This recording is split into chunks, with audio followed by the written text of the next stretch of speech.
Bonjour à vous les intermouettes et bienvenue dans cette nouvelle vidéo de Techniquement ce qu'il faut savoir spécial PayD. Avant de commencer, je tiens à vous dire que si vous souhaitez soutenir la chaîne, vous avez la possibilité de faire un don d'1 € ou 2 sur ma page Tipeee, que ce soit de façon ponctuelle ou mensuelle. Bien sûr, ça reste totalement facultatif et la chaîne demeure totalement gratuite, bien entendu, l'argent allant juste servir à développer la chaîne et à l'aider à grandir. Bien entendu, il est logique de remercier chaleureusement les généreuses personnes pour leur pécule qui aident grandement la chaîne à s'améliorer. Et d'après les statistiques de la chaîne, vous êtes une majorité à regarder mes vidéos sans être abonné, alors je vous invite à vous abonner et à cliquer sur la cloche afin d'être informé des nouvelles vidéos et de ne rien rater de l'actualité de la chaîne. Bon, ça devient véritablement une habitude avec le temps. Cette semaine a eu lieu le 14 mars, la fête du nombre pi. Si vous avez vu mes autres vidéos sur ce sujet, vous savez donc indubitablement qu'il existe de très nombreuses façons de calculer le nombre pi. Ces différentes méthodes sont plus ou moins efficaces et ont chacune une importance historique différente. Pour cette vidéo, je vous propose donc de découvrir une nouvelle formule publiée en 1655 par le prêtre anglican John Wallis. Si jamais vous avez une excellente mémoire et que vous avez vu toutes mes vidéos, le nom de John Wallis doit vous évoquer quelque chose. En effet, nous avions brièvement parlé de lui dans une vidéo qui a presque 4 ans, puisqu'il est la personne à qui l'on doit l'invention de la lemniscate, le fameux symbole en forme de 8 allongé qui sert à désigner l'infini. Comme quoi, même s'il n'est pas très connu par la population, il a quand même réussi à s'illustrer dans le domaine des mathématiques et n'est pas le dernier des branquignoles. Donc bon, continuons, et nous allons voir que sa méthode de calcul va nous amener à définir pi à l'aide d'un produit, ce qui n'est pas très habituel. Notre petit John travaillait alors sur la valeur de l'intégrale entre 0 et pi sur 2 des puissances n de la fonction sinus. Alors pour faire simple, parce que les intégrales j'en ai pas encore parlé, il faudrait que je le fasse, calculer une intégrale, c'est chercher à calculer la surface entre la courbe de la fonction que l'on étudie et l'axe des abscisses. Au début, il commence simple avec sinus de x. Puis, il va recommencer avec la fonction sinus carré de x, puis sinus cube de x, et ainsi de suite. Vu son travail d'importance sur le sujet, ces intégrales sont aujourd'hui nommées en son honneur les intégrales de Wallis, et on les note W de n, avec un W comme Wallis, et n qui représente la puissance à laquelle le sinus est élevé dans l'intégrale. Quoi qu'il en soit, notre prêtre remarque un fait extrêmement intéressant. En fonction de la parité de la puissance n, il va obtenir deux types de résultats assez différents. Si la puissance n est impaire, le résultat est alors une simple fraction, comme on en voit tous les jours. En revanche, si la puissance n est paire, là c'est un peu plus intéressant, car le résultat fait toujours intervenir dans la fraction un fameux nombre que l'on cherche, pi. Et ça, c'est génial, parce que ça implique qu'il est possible d'utiliser ces calculs pour estimer le nombre pi en question. Alors, comment en est-il arrivé là? Bon, alors j'ai cherché un petit peu, il a fait des calculs qui sont pas extrêmement rigoureux, donc on va faire une autre méthode un peu plus calculatoire, mais qui représente ce qu'il a fait, et qui est, elle, parfaitement rigoureuse. Tout d'abord, on va s'intéresser au terme W de n, et on va modifier légèrement cette intégrale pour faire une intégration par partie. En appliquant la formule de l'intégration par partie, on arrive, après quelques étapes de calcul, à trouver une relation de récurrence entre le terme W de n et W de n-2. En effet, on trouve que W de n est égal à n-1 sur n fois W de n-2. Bon, maintenant que l'on a cette expression de la relation de récurrence entre les termes, il faut se souvenir que le résultat de l'intégrale va dépendre de la parité de la puissance n du sinus. On va donc pour cela distinguer deux cas. Le premier cas, lorsque n est pair, on va remplacer n par 2k, puisque 2k va toujours donner un nombre pair quelle que soit la valeur de k, ce qui va nous donner W de 2k est égal à 2k-1 sur 2k fois W de 2k-2. Et dans le second cas, lorsque n est impair, on va remplacer n par 2k plus 1, qui sera toujours un nombre impair, ce qui va nous donner alors W de 2k plus 1 est égal à 2k sur 2k plus 1 fois W de 2k moins 1. Il nous est alors maintenant possible d'utiliser ces relations de récurrence pour s'amuser un peu avec les calculs. Dans le cas où n est pair, on va pouvoir remplacer le terme w de k-2 par le terme précédent, à savoir 2k-3 sur 2k-2 fois w de 2k-4.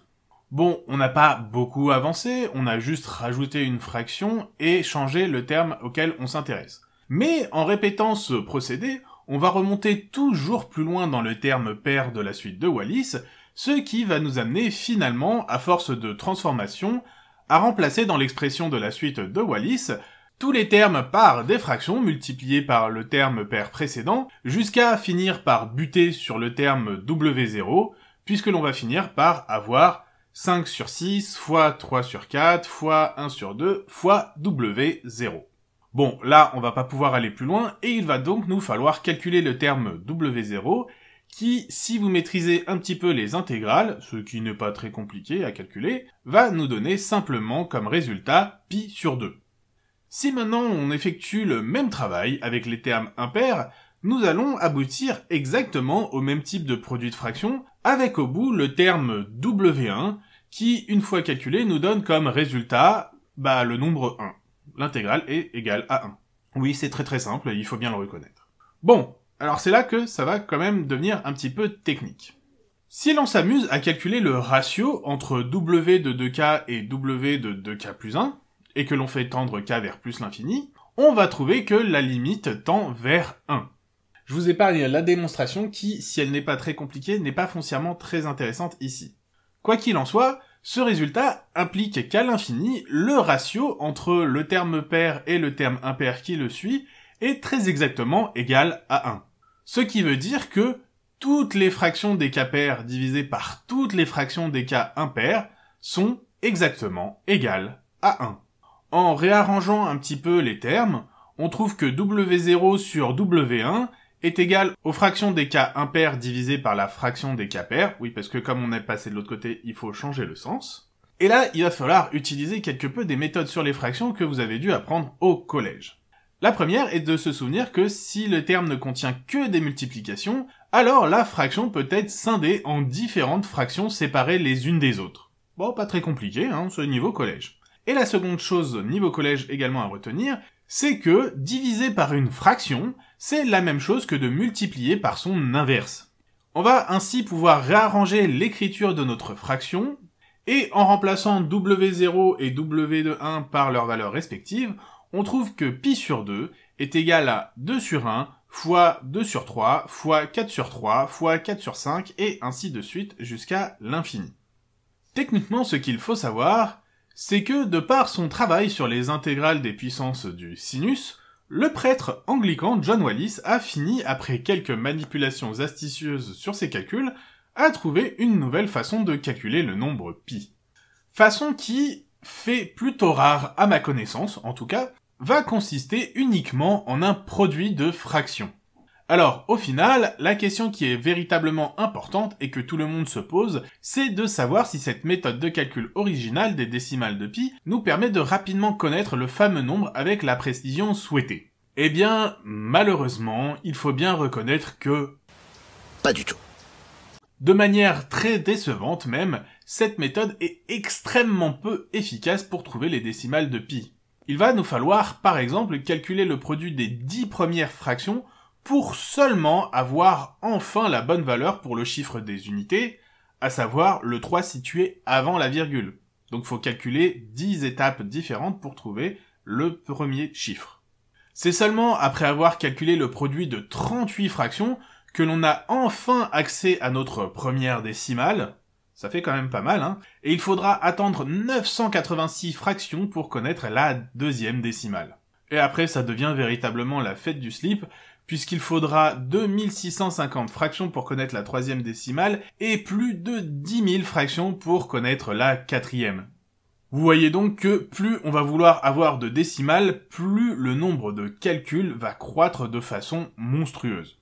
Pour cette raison, cette méthode de calcul, utilisant la formule de Wallis, n'est pas du tout utilisée pour calculer des décimales de pi, ce qui va sembler plutôt logique.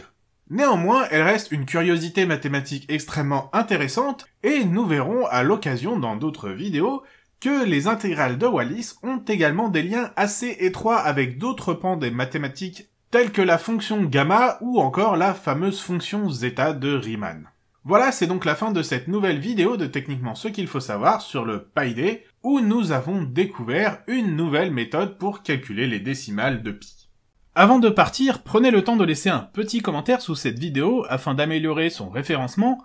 Pas besoin d'écrire un roman, je vous rassure, un simple mot ou un smiley suffira amplement. Mais vous pouvez également prendre les devants en partageant cette dernière avec un maximum de personnes afin de la faire découvrir au plus grand monde. Et surtout, n'hésitez pas à la liker afin de me faire savoir ce que vous pensez de cette dernière. Vous avez également la possibilité de me suivre sur les réseaux sociaux où vous serez informé des épisodes à venir, et vous pouvez également me proposer des sujets que vous aimeriez voir traités ici. Bien sûr, si ce n'est pas déjà fait, je vous invite à vous abonner et à cliquer sur la cloche afin d'être informé des nouvelles vidéos et de ne rien rater de l'actualité de la chaîne. Je vous dis en tout cas à bientôt pour un nouvel épisode de Techniquement ce qu'il faut savoir.